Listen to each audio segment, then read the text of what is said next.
Oh yeah.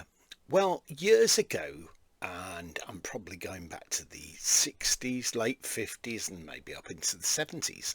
If my mother wanted to send a parcel off somewhere, she'd go out and she'd buy brown paper, and you could buy it at a lot of shops. You'd say how much you want, cut it off, and that's it, and you took it home. And then later it became sort of pre-packed brown paper. Anyway, she'd wrap a parcel up, and I think this is where I get my parcel skills, wrapping skills from. And she'd wrap it up, and she'd use like a gum-based tape, paper tape, and it went round it, held it secure, and amazingly enough, none of those packages, including packages that were sent to the United States, this is into the late 60s, they arrived safely without being torn to bits or broken or anything like that. These days we have cardboard boxes, we have things sent by couriers, and quite often they're cardboard boxes, or they're a flimsy cardboard box inside holding the product, and then it's wrapped in plastic. Plastic, the scourge of the age, as they say. And I know some of it is recyclable, but there you go. So the brown tape and the brown paper seem to be a thing of the past. Now, when it comes Christmas, I've always been conned into wrapping the presents and birthdays, etc. Even my own birthday presents, even my own Christmas presents from other people. Seems a bit of a pointless exercise, doesn't it? So I've not used the paper tape, because that would spoil the look of it, wouldn't it? Even for me, and I knew what was in it. So I used clear tape. Now on Blue Pizza they used to call it sticky back tape, didn't they? Because they weren't allowed to say sellotape, because it was a trading name. But we all knew what it was anyway. So it's still about this tape, and if I can just lay hands just a moment, I shall show you something. Right, here we go. The tape I use is this sort, parcel tape they call it. Now, some of them, after you've had them a while, they tend to split. So what I do is I get to the end when I've finished, and I double it over, because otherwise I'm going to scratch around with my nails to try and find the end of it, which is a pain. And the tape I have, these are the only sorts of ones I can get now. And it's got like sort of a waxy finish on the back, and I put the label on that are printed, and I hold it all on. You probably all do the same thing anyway. Now these, recently I'd bought several, and I just cannot find them. I thought, sod's law, I'll buy some and they'll turn up, but they didn't in this case. So I bought, I think it was either 6 or 8 tubes of this stuff.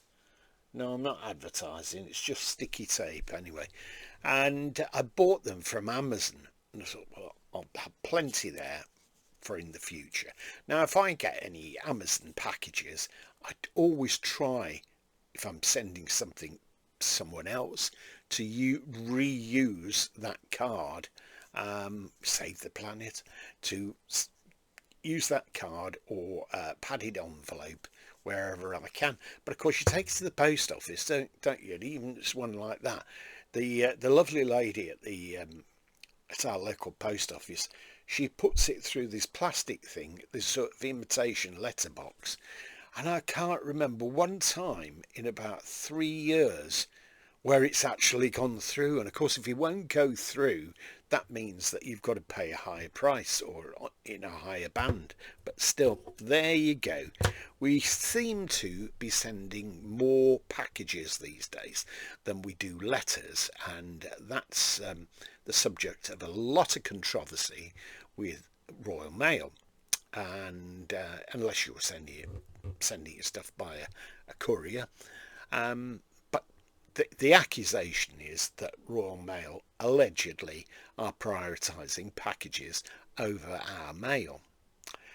I know that we live in an area where our we've had several postmen down the years, and you know, some very good postmen, including the one that we've got now, and he goes above and beyond. But what happens sometimes is you get a glut of envelopes. Sometimes we don't get post for a couple of days, and then you get a big glut of post, and some of it is way out of date, so I don't know where it's been in the meantime.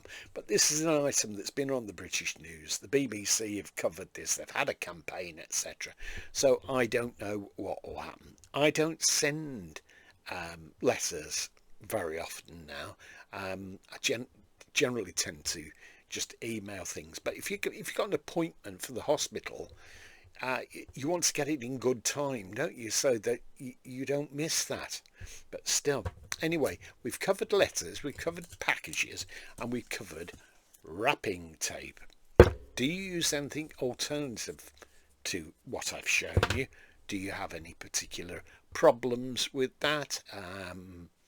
That sort of sticky stuff?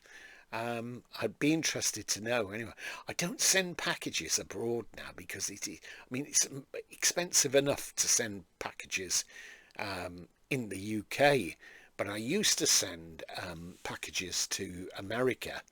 I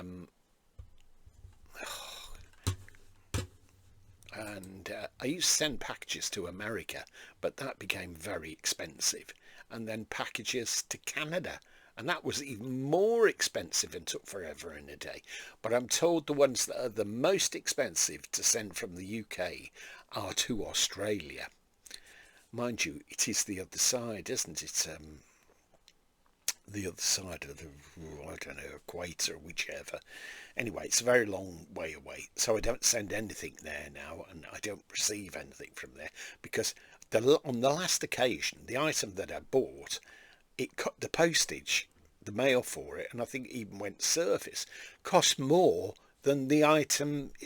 The postage cost more than the item was actually worth. Well, that's just nonsense, isn't it? Anyway, the problems of collectors. Okay, hope you've enjoyed this, my grouch, and let me know what you think anyway. Hope you've enjoyed this. Bye.